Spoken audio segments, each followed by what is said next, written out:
What is the number one barrier to creating greatness that you've overcome in your life, and how did you overcome it?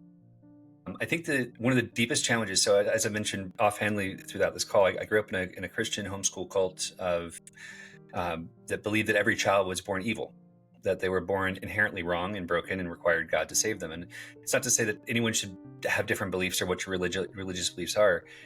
That imprinted in me a deep belief that I was unworthy.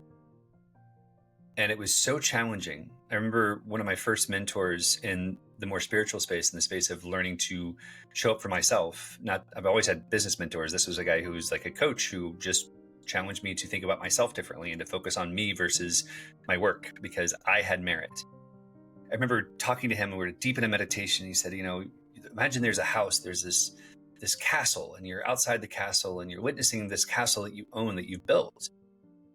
And I remember I was standing there in my mind's eye with a rake, raking up leaves that were already raked up because in my mind's eye, I didn't deserve to be in the castle.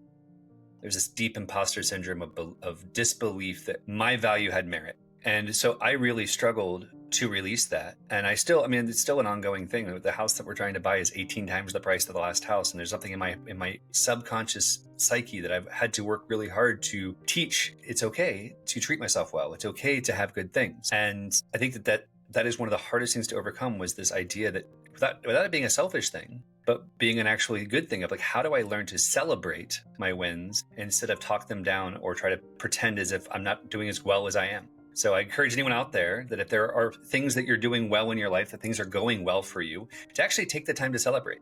Today I have I practiced gratitude for many years, and now I have a bliss practice. I want to experience bliss every day and practice it like I'm building a muscle. I want to have Darius calf bliss in my life. That's so I hope and encourage anyone out there that if you struggle with imposter syndrome, if you struggle with believing you're good enough, it's not about being egotistical. It's about honoring the journey that brought you here and those who came before you.